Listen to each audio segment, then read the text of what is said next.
Hi, friends. Welcome to Soaring Through Chaos. And the reason we do these episodes is because we are in the midst of a lot of changes globally.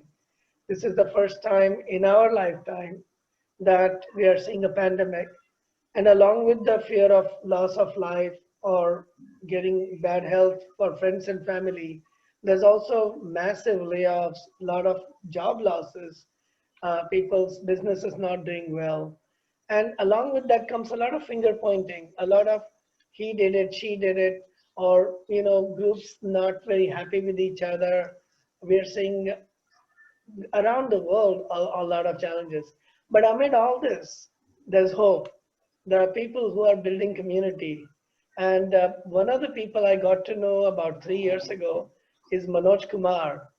Manoj and I became friends when I was visiting my alma mater, IIT Bombay, and uh, uh, and I was visiting Kailash, a blind person, and they were all friends. They're all people with a visual not being able to see, visually challenged. But what I learned from them that I could actually see with my eyes closed. I could actually be, and I've been doing that a lot. So Manoj, I'm so glad that I met you and Kailash and Sonali and everybody, the whole gang. Tell me about you. Tell us about you, Manoj.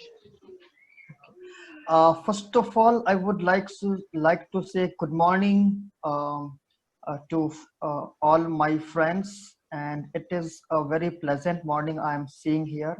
The birds are chirping here and there, and some sort of sunny weather is there with a little bit cloudy weather actually. So now I would like to tell you about me. As you know, Shankar sir has already introduced me a little. So I would like to tell, my name is Manoj Kumar, and I am from Meerut, Uttar Pradesh. Uh, my original native place is situated in Unnao district, the village called Matkari, Atampur. After the marriage, my mother and father came to Meerut, and my eldest brother is also a shopkeeper, and he is running shop by following the footprint of my father. And my younger brother Sonu, he is working with the mutual fund, and my youngest brother is um, doing his job in medical field, basically in Noida near Delhi. So, and currently I am pursuing a PhD uh, in social work with the research on education from Tata Institute of Social Sciences, Mumbai. So Manojji, I mean, I was so fascinated when I met you all, and we all became really close friends. We've gone to malls, we've gone to the ocean, to the beach, and all that. What fascinated me was how you are able to experience the world and also uh, work along with other students at these elite institutes. IIT Bombay is by far the number one institute in engineering, where some of your friends are, and at Tata Institute of Social Sciences is in Mumbai is the number one institution in India for social work as well. How are you able to compete? Because I feel you have to be much smarter to be able to compete to get into these institutions and to be able to keep up. Can you give us an idea of how we are able to study, how we are able to learn, how we are able to experience the world? Okay. Uh, friends, a hard work, laborious work, and even I will say painstaking work or arduous work. Meaning, I'm just trying to use a synonym in order to emphasize the value when I'm saying hard work. So hard work is a key of success. Uh, so if we do hard work, so we can achieve anything and everything in our life. So I did my best endeavor to continue my education. So before joining Tata Institute of Social Sciences, I would like to tell you the struggle which I have done in order to continue my education. So actually, when I was a child of 5 years old, so I was very stubborn for my study because my elder brother used to go to school every day in the morning, but my parents were not aware at all how a person with uh, with a disability will able to get enroll in the school, or how a blind person can be educated. So my parents were not at all aware about it, but I was very much stubborn to go to the school. So my mother met uh, a school principal where my elder brother used to go. Her name was Usha Chawla. And when my mother requested her to give me admission in her school, she refused because she was also not able to understand how a blind person could be taught in her school. So my mother requested her, just allow her son, meaning allow me to sit in the classes, whether teachers taught me or not, so that um, I could engage myself in anything actually. So she allowed my mom, or she allowed me to sit in the classes, and my education started from very chaos, if I say. So I was not very much clear, like what I wanted to achieve in my life. My parents were very much perplexed about me, like what meaning they were not aware how a blind person can be taught. So finally, my education started with very confusion, very perplexed, and can be said very chaos, arbitrarily. So when I came in third standard, because teacher were not teaching me anything, and if I used to write anything in my notebook, so teachers were not ready to check my notebook. So when I came in third standard, I learned how to write and read Devanagari script. Even my elder brother put his best endeavor to teach me Devanagari and Roman script, but in vain. Um, but in third standard, I learned it. So slowly, when I came in fifth standard, so I put my best endeavor to pass fifth standard. So at that time, I think it was 1994, and in fifth class, we had to appear in the board examination. If you people are aware about board examination, fifth standard, eighth standard, 10th standard, and 12th standard. So we had to appear in the board examination. So a lot of trauma, a lot of fear, anxiety was coming in my mind, like how would I be able to pass board examination. So I did the laborious work. First time in my life, I secured first position in fifth standard. Wow. So so I was very happy. Meaning, I was very happy. Meaning, first time I got lots of respect in my life from other people. So then I tried, did well in sixth standard, seventh standard. So then my eyesight was losing slowly, slowly, slowly. So in one morning when I woke up, so I felt I was unable to see the word actually, and my eyesight was very, very weak at that time. I think it was 1996 if I am not wrong. So my mother brought me to the hospital uh, in Meerut.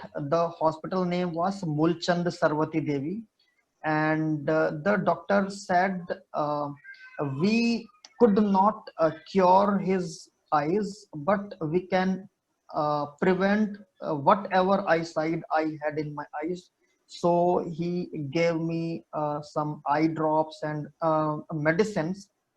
Um, then my eyesight was prevented. But uh, when I came to 8th standard, so again I had to face a board examination, and my eyesight was very weak. So anyhow, I managed to pass 8th class from BBN Public School, from the school where Mrs. Usha Chawla was principal. So I am very much thanks to Mrs. Usha Chawla, who gave me admission in her school and became a base of my education. Then, then my father again was not able to think after 8th class where I could get admission. So I struggled here and there. So one of my father's friend, his name was Lalit. So he used to run STD near the shop of my father. So he advised my father to um, like about my education and admission. So along with my father and his friend, I went to the school. The school name was Brahmpuri Bal Academy. So I took admission over there and I learned Braille. So about Braille, I would like to tell you that Braille is a script. Braille is not a language actually. Braille is a script, consists of 6 dots. So with the help of various combination of 6 dots, you can write Devanagari script, Roman script, and mathematics. So I learned Braille. Then I, after learning Braille, I went to Saharanpur uh, in order to take admission in blind school. I was admitted there in Meerut in 7th standard. Then in for 8th standard, I again went to Saharanpur and completed my 8th standard. When I completed 8th standard, again my struggle was started. You can think a blind person was unable to take admission in blind school. See, if you fight to take admission in normal school, it is easier because the school for sighted school you will find everywhere in villages, cities, near your house. But if we talk about the blind school, you will not able to find anywhere and everywhere in India. So the school for blind people are very less in India. So in Meerut, there was not even a single blind school. So my father was perplexed. What can be best done for me? So again, I yeah, with the help of the advices of my friend's father, so I tried to take admission in NIVH, National Visual IVH Institute of I forgot its full form actually, NIVH.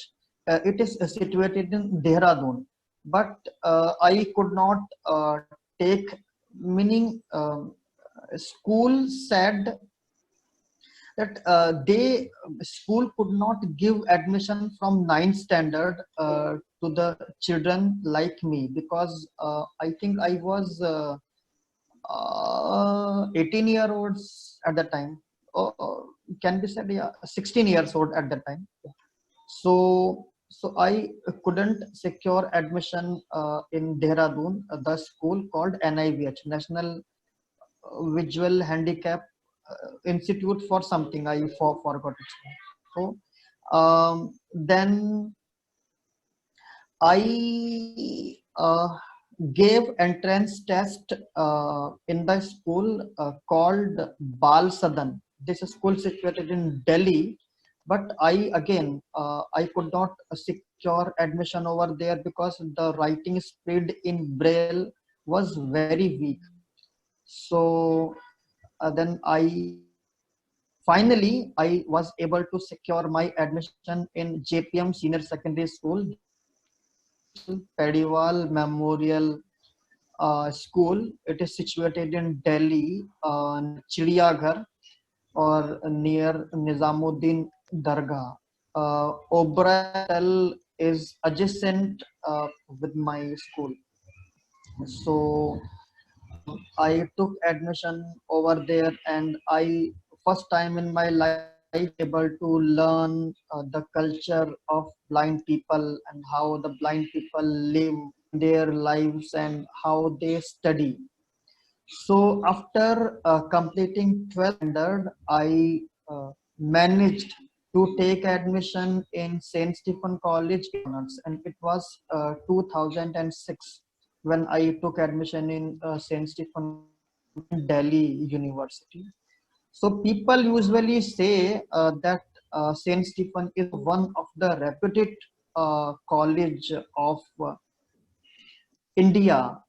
I don't know about Asia and all, but it is one of the reputed college in India. So, but I very much believe in reputation and famous and all. But common man, I am a very simple man, extraordinary man. So I took admission over there, but my English was very weak at that time, very weak.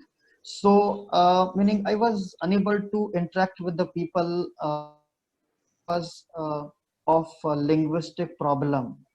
So you can Saint Stephen was the English medium college, but I used to appear in the examination with the because I was feeling fear to shift my medium from E to English. So in 2009, I completed my undergraduation BA with history honors. So meaning while doing BA third year, I was preparing admission in JNU and in Tata Institute of Social Sciences. So of my friends, many friends actually.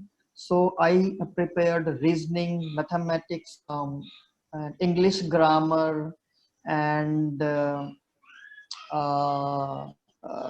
GK, GS, General Studies. So take, I would like to tell some names who helped me to improve my English. So first credit actually goes to my elder brother, and his name is Vinod Kumar, and he played a prominent role to improve my English.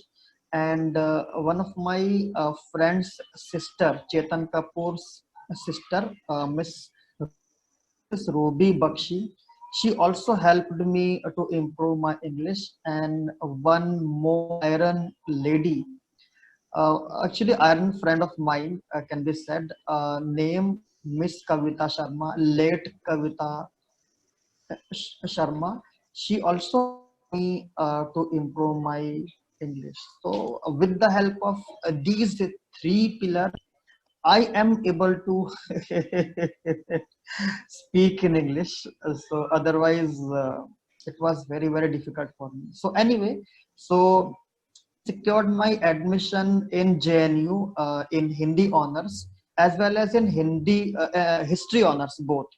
I was also able to my admission in Tata Institute of Social Sciences in social work.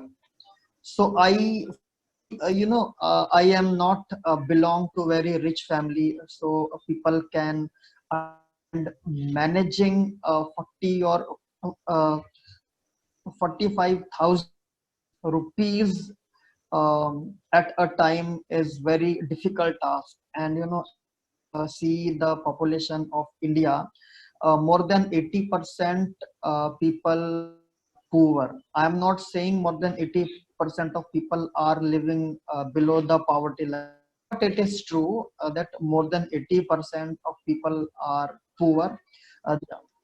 Okay, they are unable to manage meaning 10,000, 5,000 rupees at a time, and it is commonly seen people are to admit their ill children to the hospital in absence of you can say money.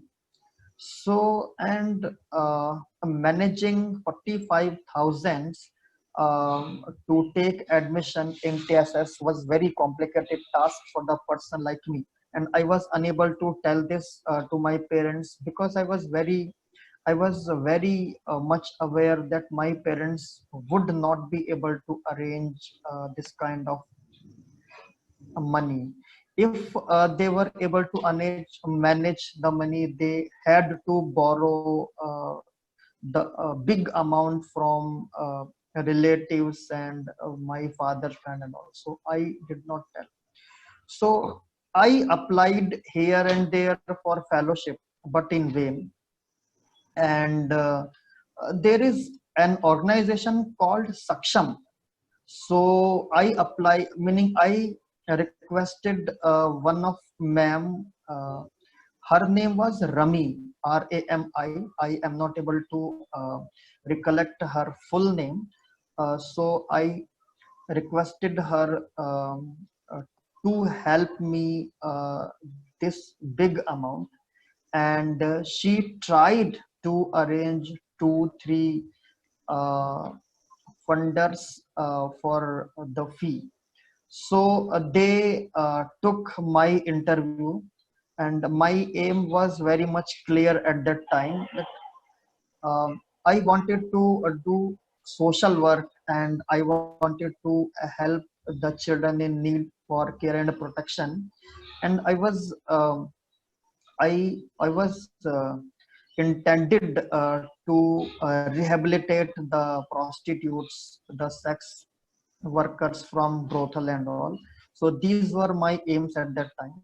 But I could not convince any funder for funding my education. Meaning I gave 3 or 4 interviews, but they rejected me.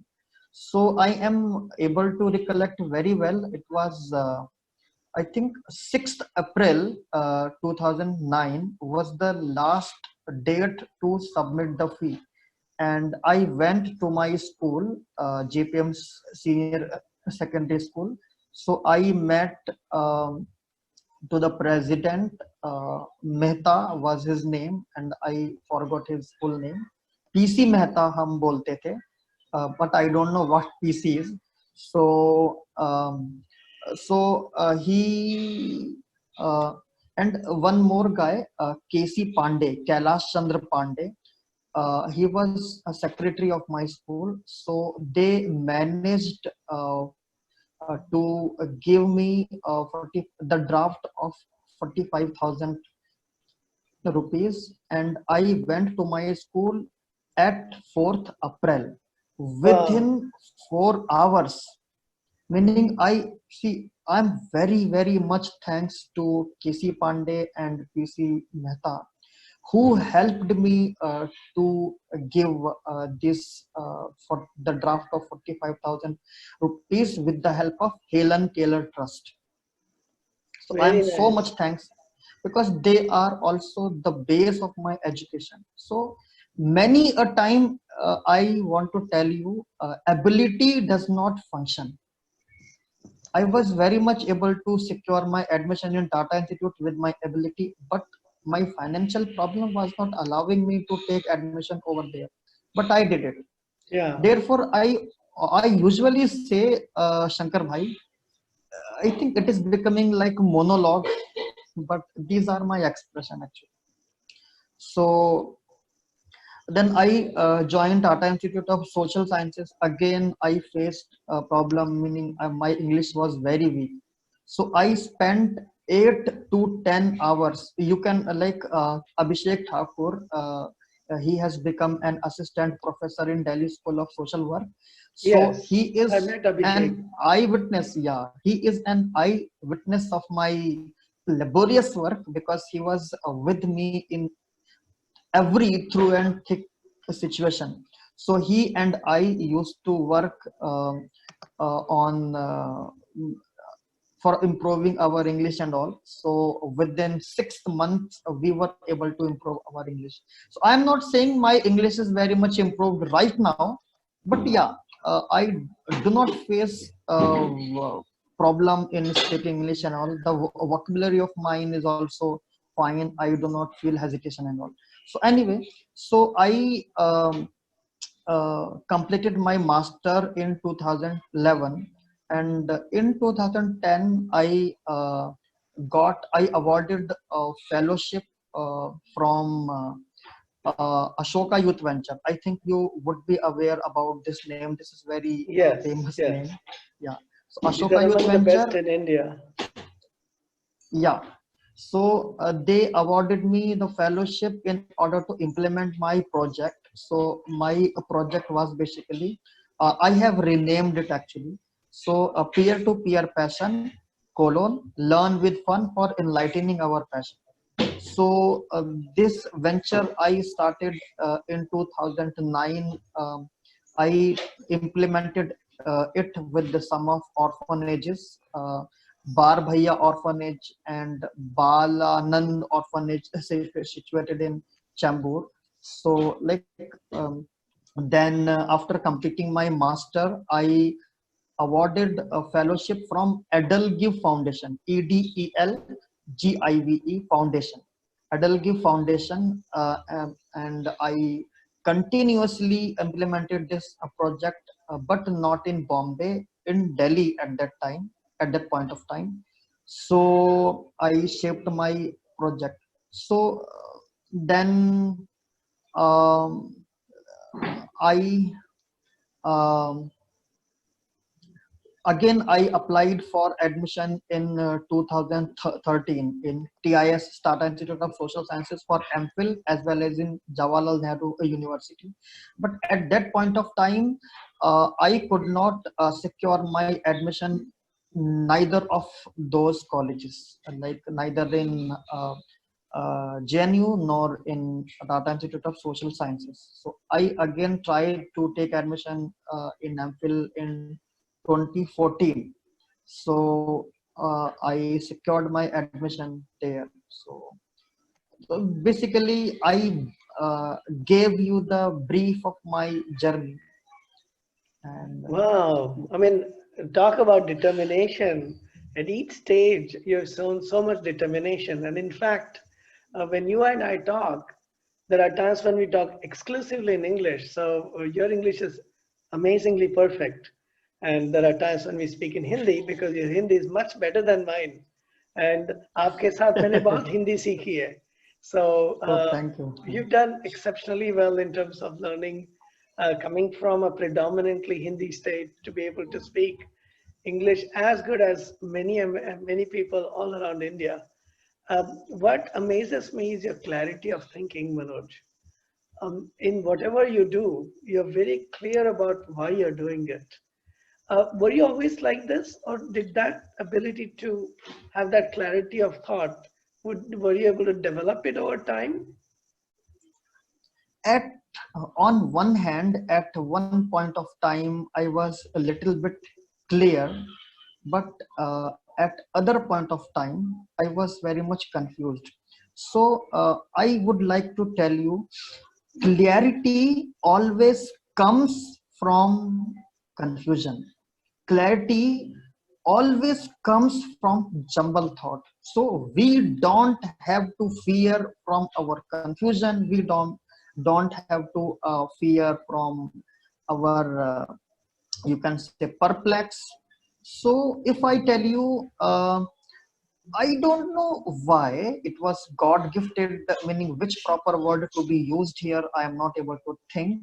But I used to see my brother going to the school every day in the morning. So I was motivated by him to join school and continue my education. Even you can think the child of 3 4 year old was not even he was unable to understand what the education means.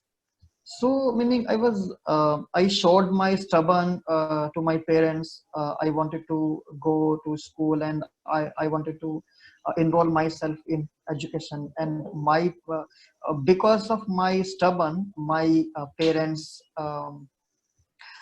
endeavored to talk to the principal and all. So I was not clear at that time. But when I uh, engrossed in many things, if I tell you about my interest, I did not tell you so far. So reading anything actually is my habit. Writing anything is also my habit. And if I tell you, reading comics, reading novels, stories, these are my habit. And writing story poem is my habit. So when see, I also write a daily diary. I also write a dream diary. Dream meaning whatever dream you see while sleeping. So I basically write my dream. So when you Wow. write, yeah.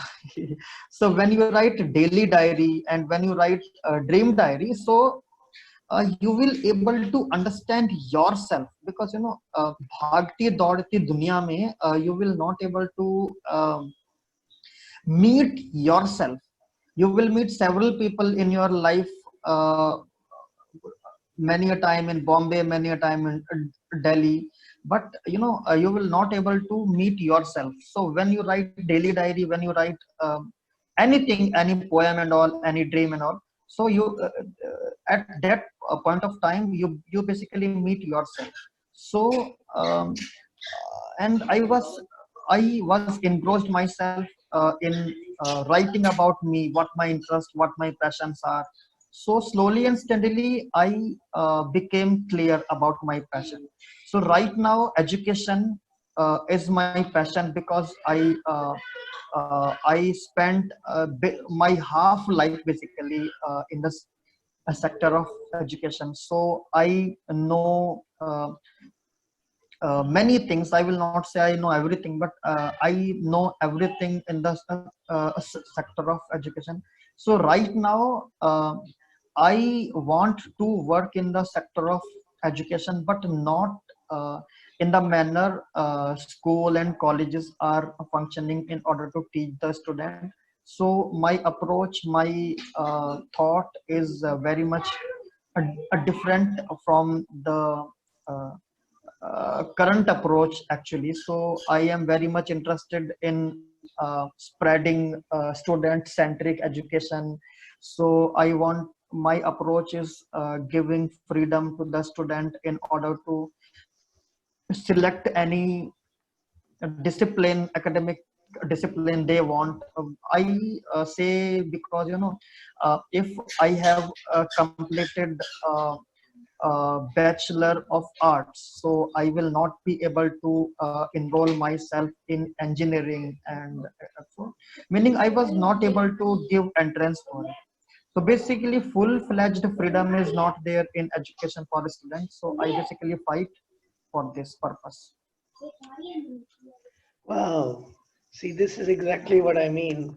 When I talk to you, I learned so many things, not only about you, but your worldview. You have that clarity that that how to make the world a better place. And specifically in the field of education, I'm totally with you that we have to have more flexibility. But the rationale given by the government or by other educationists is that it's too expensive to give people the freedom to learn what they want. Do you feel that it is possible to do that with the current budgets? Is it possible to bring the cost to the point where it is feasible that people can learn what they want, student-centric learning? Yeah. And many a time we have seen that the budget government is planning to spend on education is very less.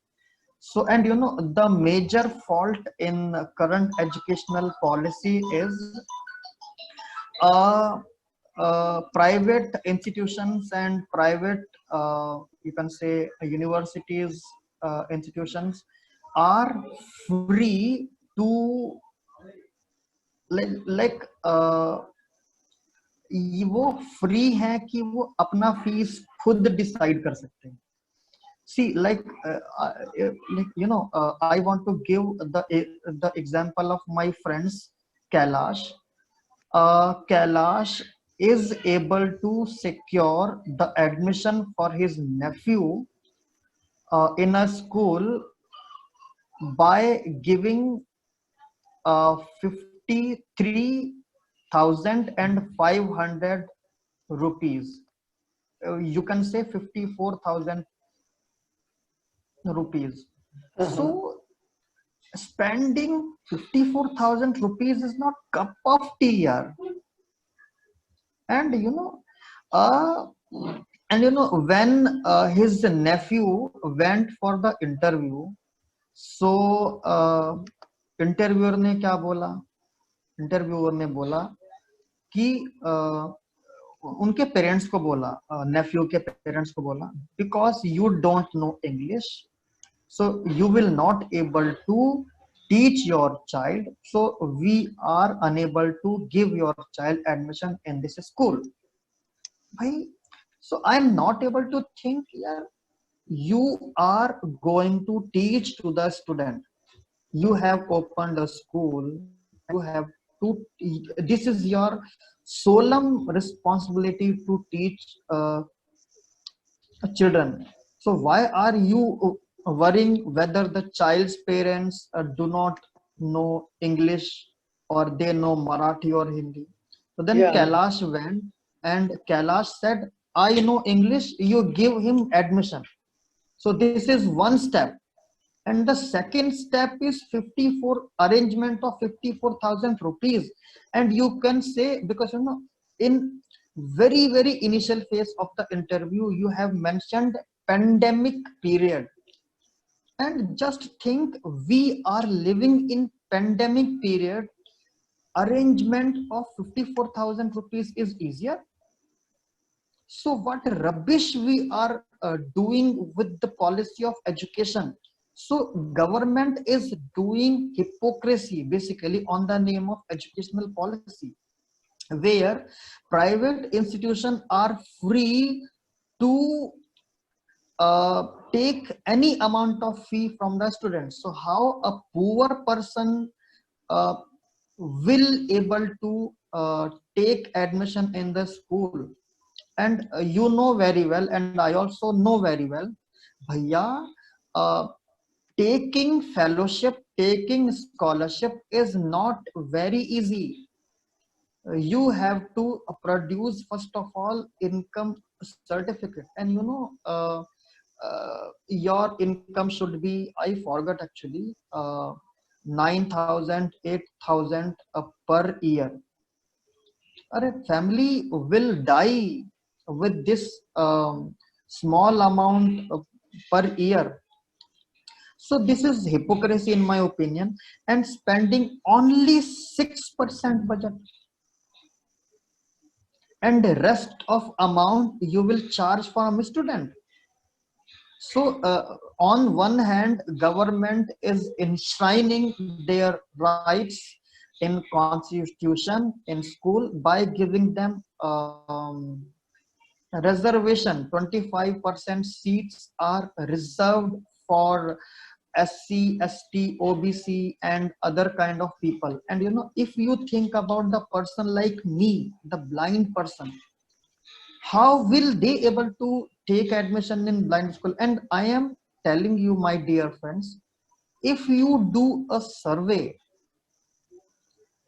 you will find that approximately 90% of blind people belong, not only blind people, handicapped people belong to poor family. If 10% of blind people or handicapped people can be said are belong to a so-called upper class family, or can be called rich family.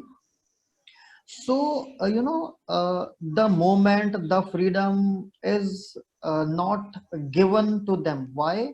On the name of social respect.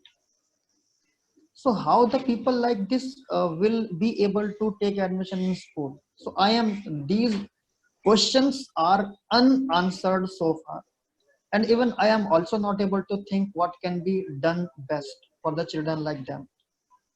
So democracy means equality.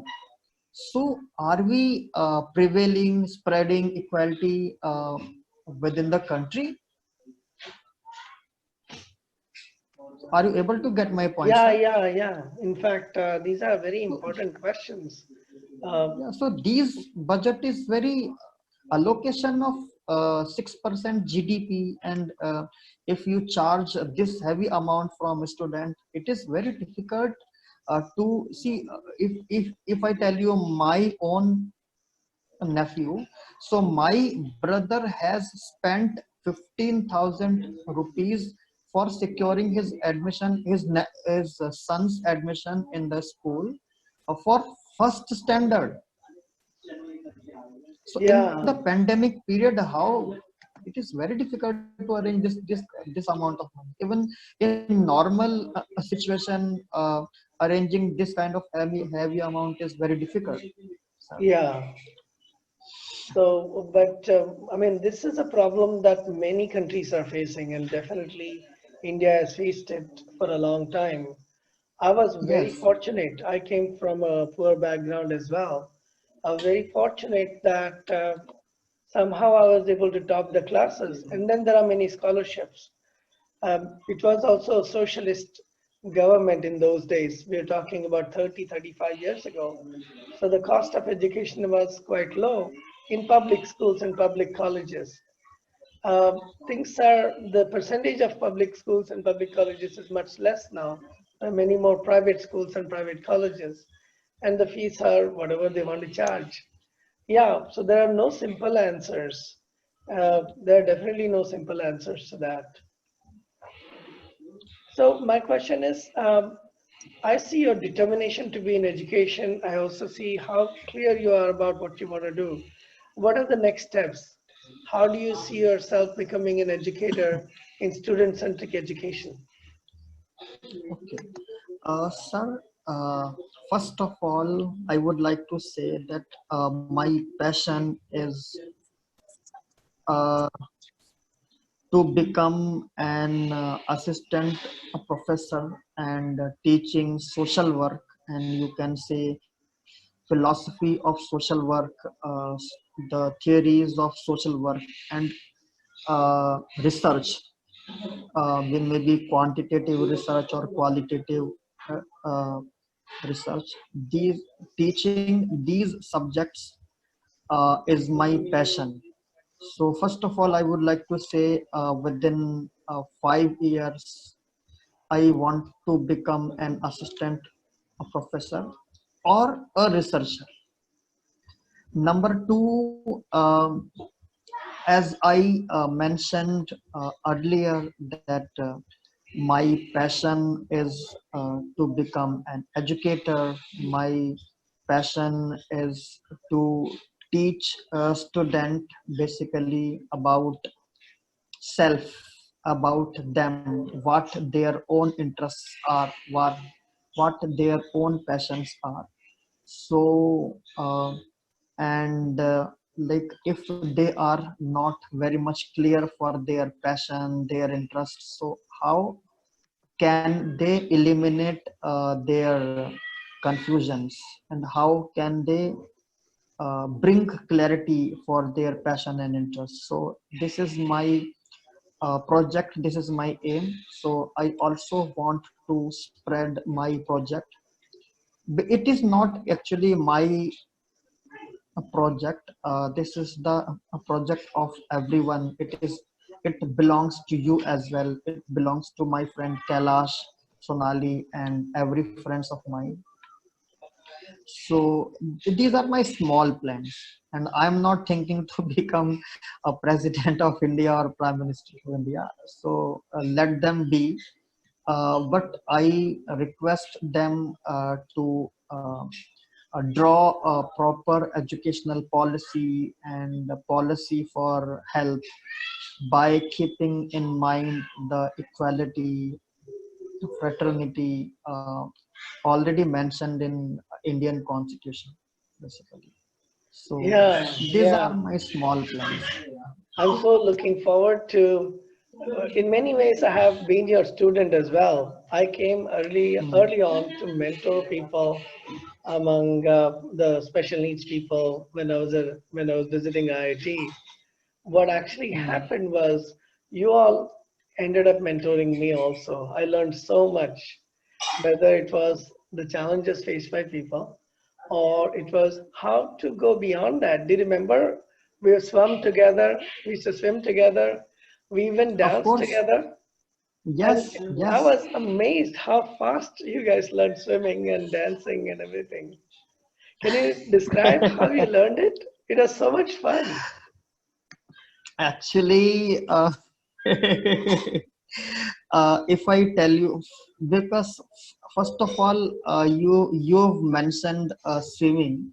So swimming is one of my habit to learn, and I got opportunity to learn swimming with you, and you have taught me many tricks of swimming. You also have taught me like various postures, movements of the body while floating or swimming. First time in my life, I got to know from you the difference between swimming and floating. You know, and if you ask me about dance, so dance is a fun actually. Dance is a exercise also and therapy also. See, dance does not only mean to rhythm your step with the thap of tabla or with the if you with any tune of harmonium and guitar sitar, but it also means your joy, your facial expression, I think you are aware about the ballet dance, right? Yes.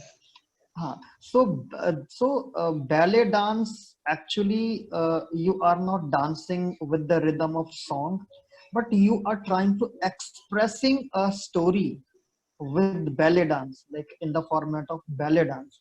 So when I am saying I teach to the student expression skill, so I think you would be agree that dance is also a kind of expression, right?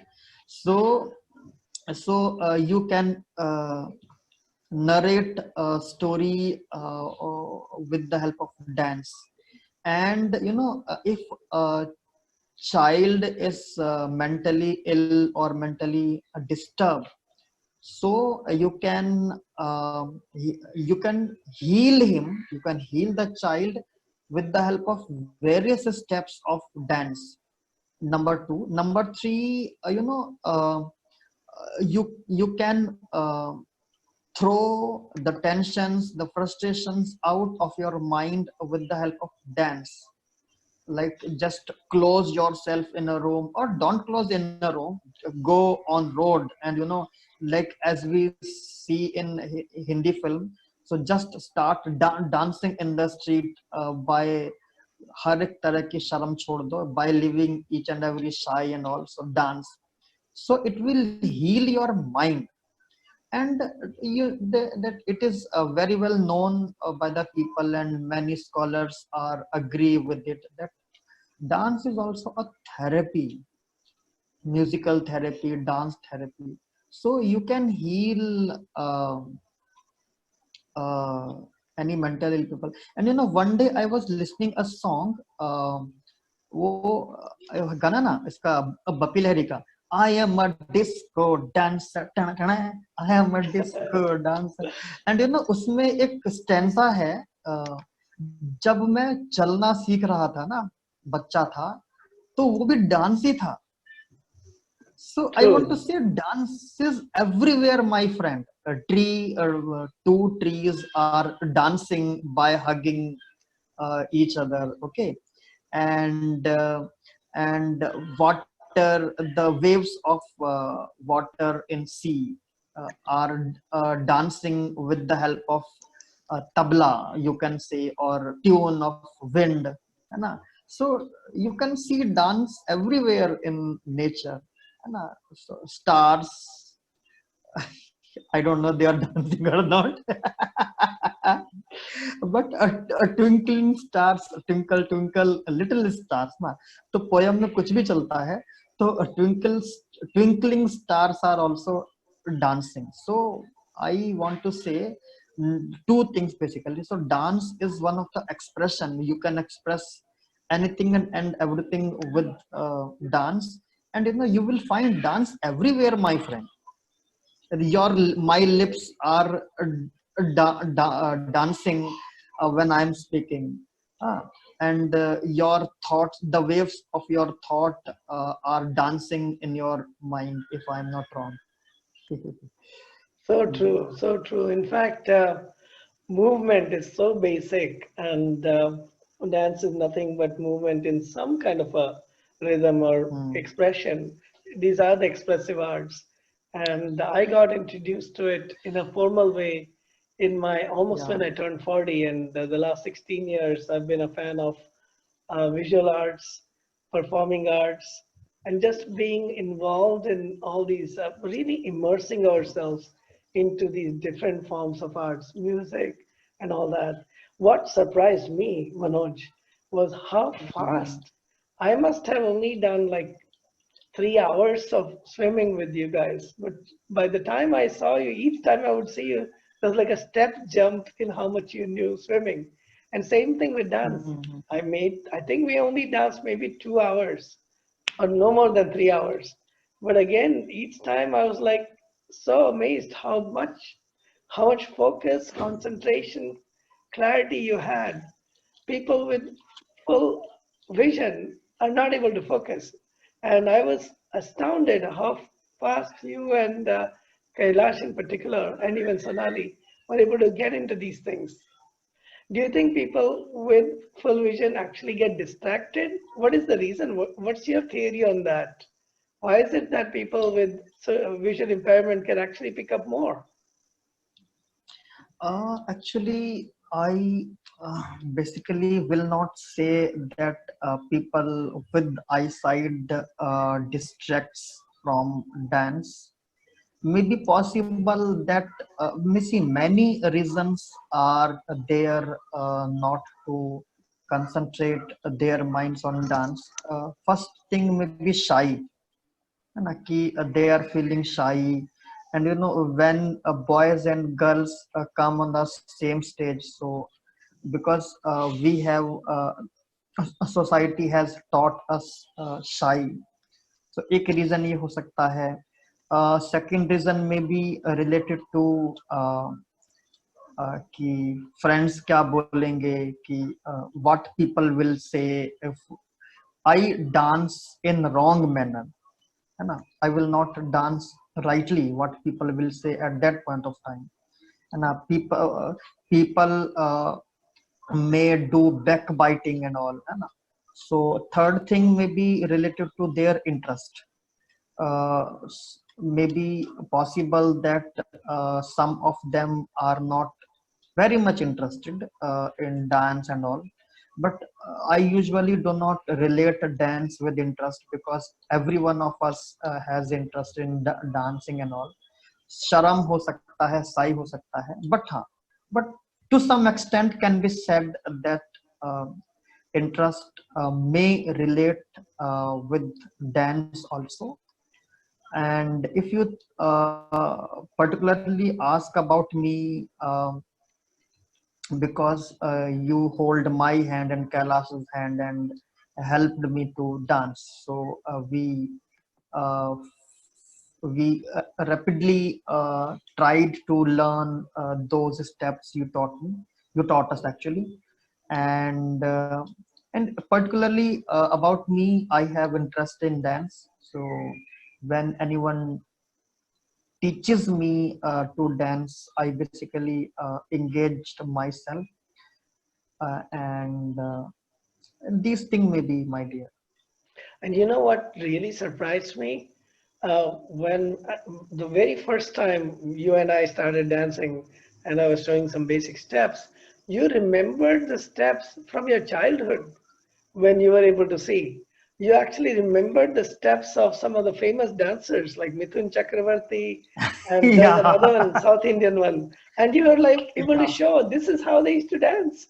I was yeah. taken aback, like 16 years earlier. Do you remember that? Yeah, I remember, I gave you the example. I am a disco dancer. Bappi Lahiri ka na? Yeah, yeah. uh, And like the recall was so immediate, you were able to actually move in ways yeah. that those famous actors, famous dancers used to move. And Yeah. I was really astounded uh, how Hmm. much you had in your, how much you And remembered. have you heard song ऐसे तुमसे मिलने की तमन्ना है, या फिर वो माधुरी दीक्षित ऐसे करती है, तू Yes, yes, शायर yes, है ना?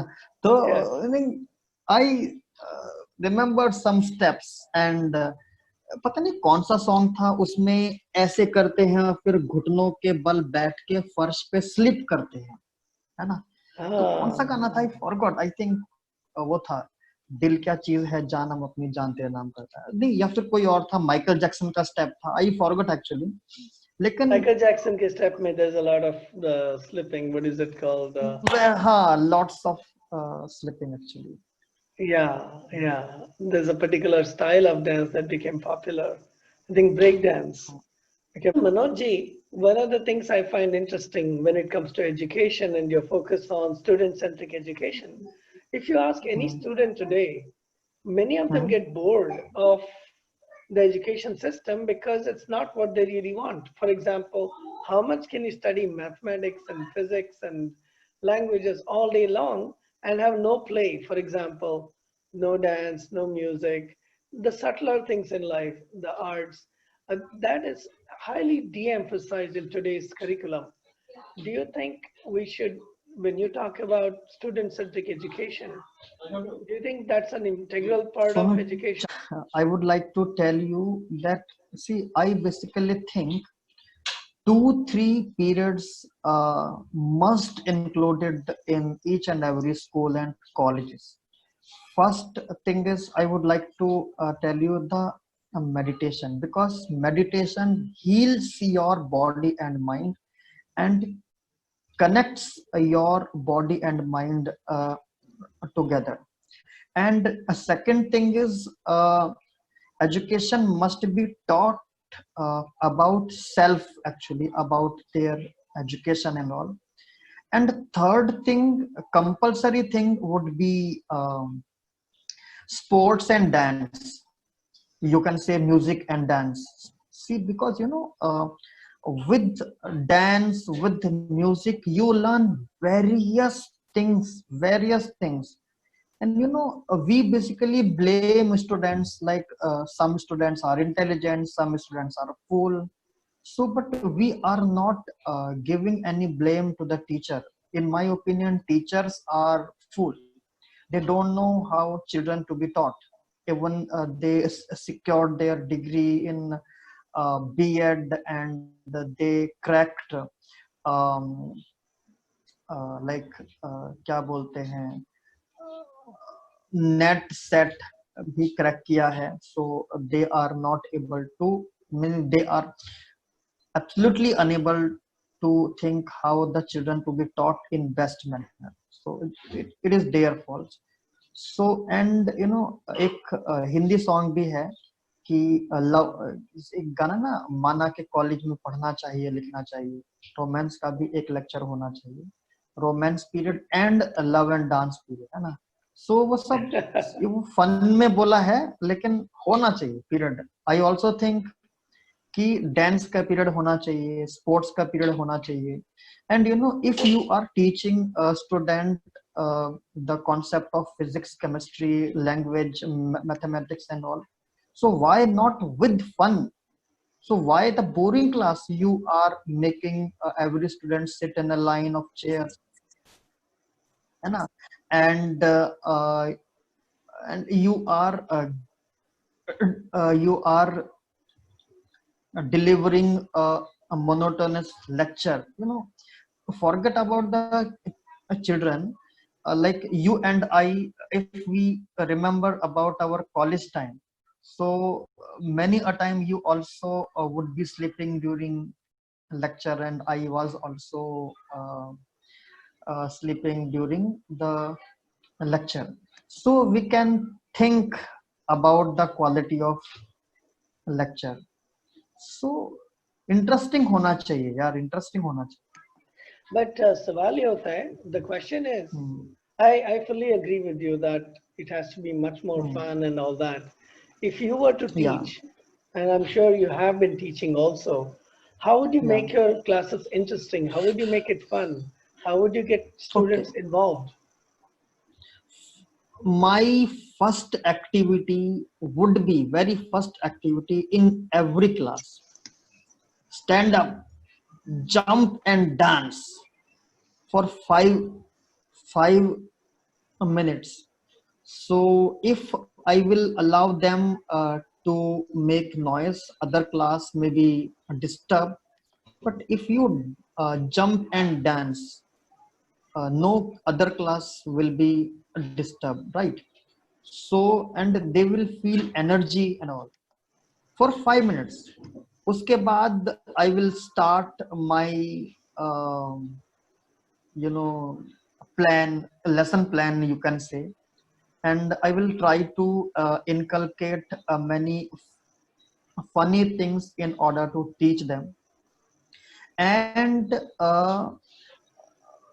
when my half time of the class will get over, I will also allow them to dance, or you can say to jump and to move their body parts, hands and legs, right? So when my class will get end at the particular point of day I'm talking about, so I will also allow them to dance. So this is my plan actually. I will include many interesting activities while my teaching. Wonderful, wonderful. Basically, so I will also uh, carry them to outdoor trip, and I will not only take class in the classrooms. Many a time I will allow my students to sit under a tree and start the classes. So many approach I will use in order to teach my students. To break the Basically, monotony of the will, class. yeah, basically I will be teaching social work. I will not be teaching physics and chemistry. है ना? So I will try to teach social work sometime by giving examples of flowers, animals, and children who are needing care and protection and all. Various examples will be given from the field of physics, chemistry, engineering, and all. So I will try to maintain this in my class, and I will definitely teach to the students with fun. I would love to be a student in your class, Manoj. I will at least come and sit in some of the classes someday. And I'm so looking forward to Manoj, you bringing these things together. Has your life changed during the pandemic? Have you seen how has your life changed during these last few months? Okay. I think you have asked a couple of questions. I think your first question is my feeling was when I was a student and how my life get changed during pandemic period, right? Yeah, So yeah, okay. So first of all, I would like to say that I am still a student. If I divided the phase of my life into two, so I will say student and scholar, because I am no longer a student in PhD. People call us or call the person who have enrolled in PhD a scholar. And one more word is introduced, colleague, uh, basically. So you can say, and I can say that I'm no longer a student, I'm scholar. So yeah, I used to fun, I still fun while sitting in class, and I uh, put my best endeavor to focus my mind on lecture. And but being a blind person, I wanted to say that the professors teaching in the reputed, because you have mentioned this word, so I am borrowing this word from your speech. So the professors teaching in quote unquote reputed universities called Tata Institute of Social Sciences and IIT, Indian Institute of Technology. So basically, they don't know how they can make their lecture accessible for every person. You know, like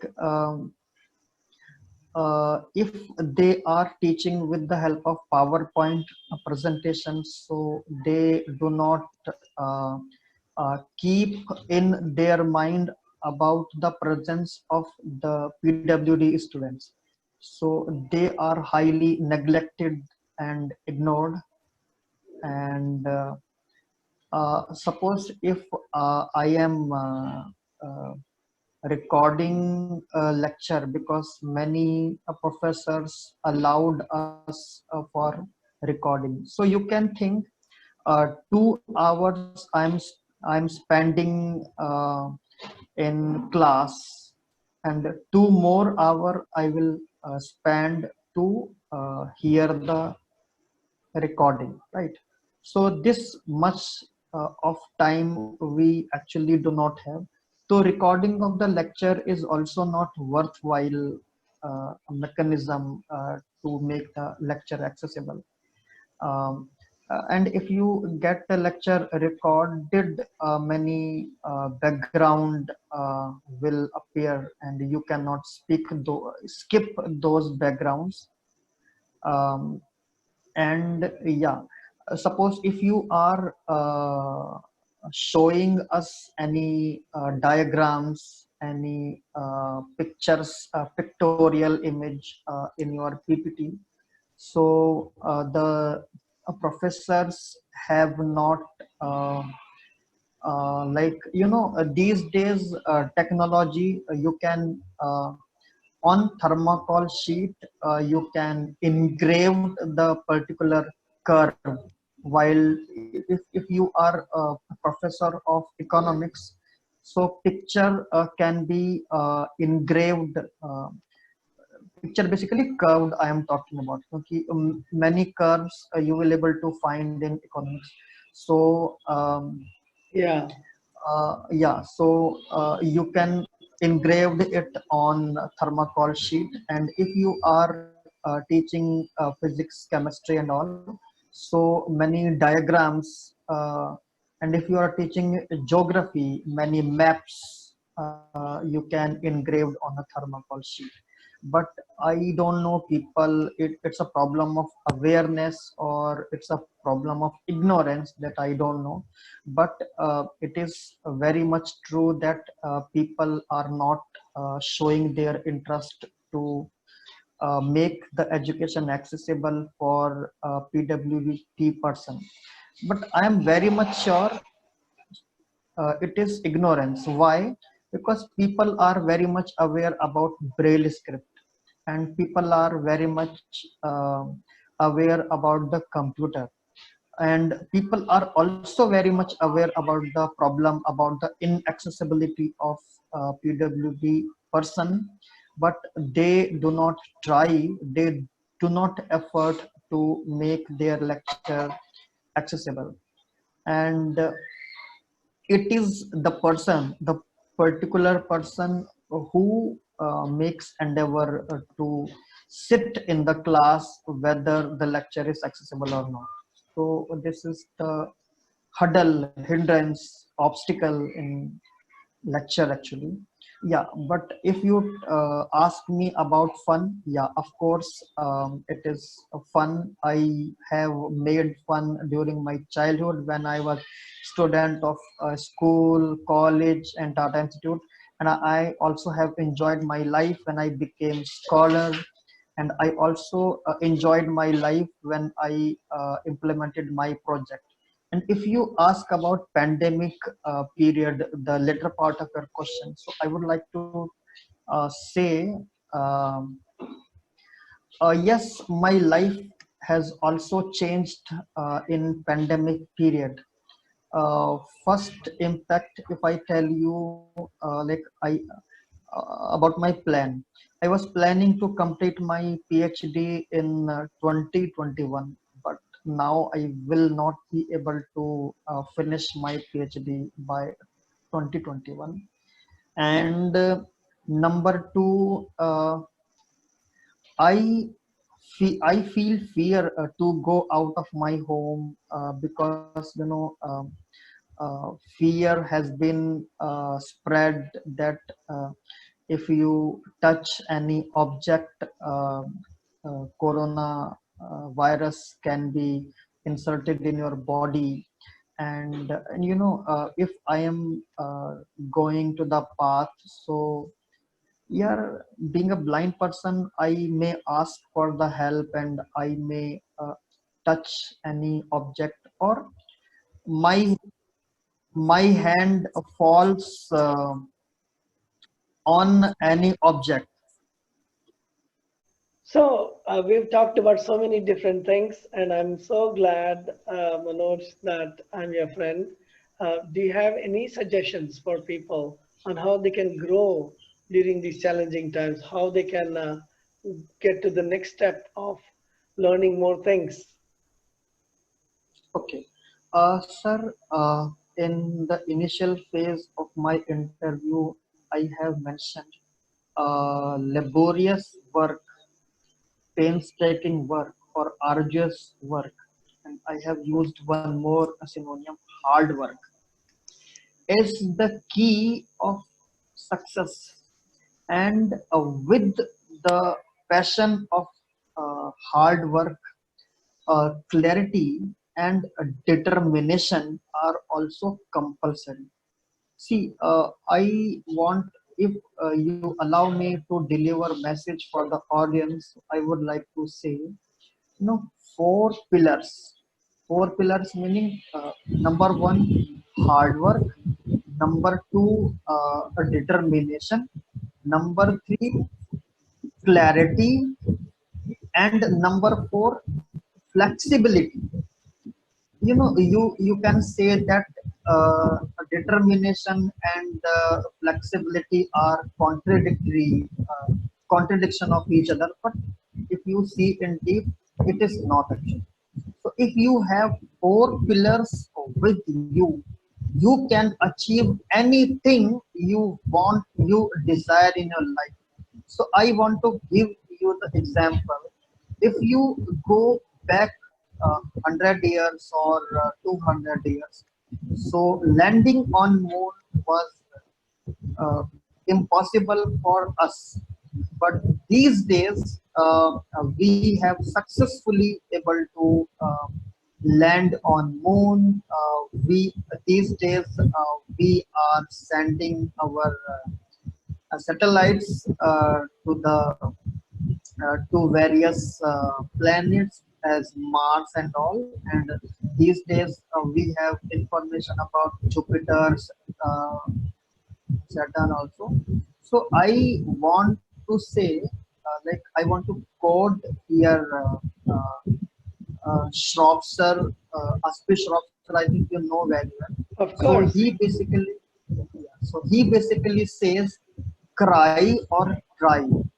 So in these two words, cry or try, there is a difference of C and E. But if you apply the meaning in both the words, so the difference is huge.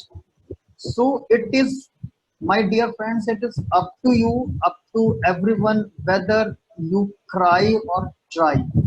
So I have already selected try.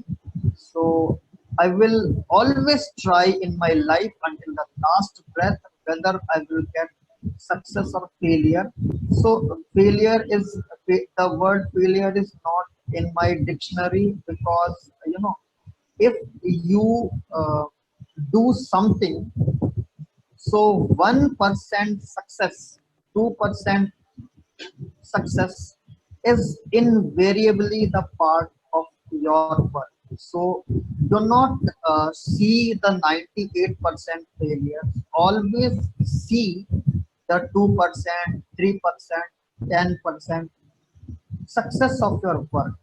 Try to measure your work, try to quantify your work, so you will always be able to see your success. If I give you very one more simple example of paper, uh, 4 by 4, say for example, and it's a white paper, and in extreme center of the paper there is a black spot. So black spot, it like you can say, जो pencil से dot लगाते हैं, इतना बड़ा black spot है. If you see, if your eyesight fall on paper, your meaning automatically you will see the black dot. So you can say failure and negativity are very, very, very, very small, very tiny, but the you your attitude, positive or negative, whatever your thoughts, makes this small dot bigger. So and when you make the dot bigger, you will not able to see the whole white paper placed in front of you.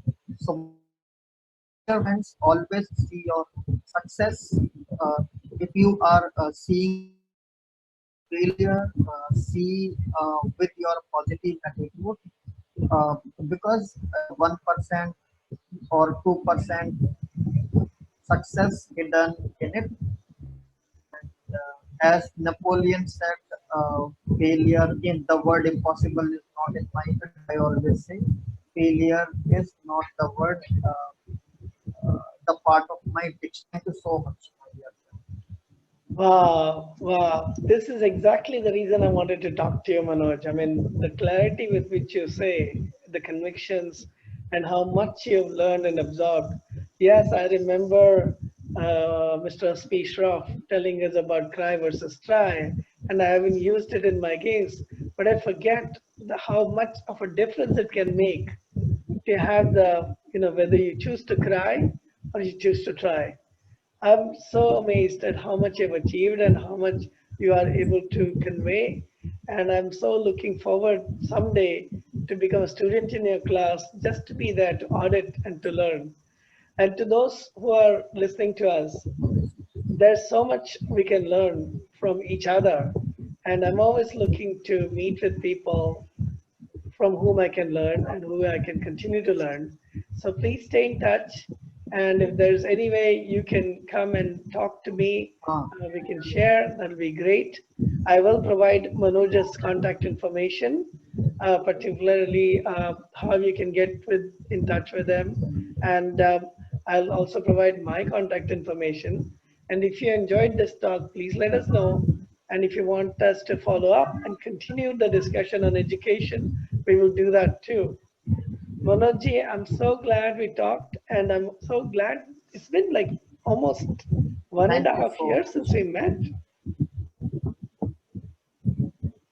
Yeah, yes, yes, of course.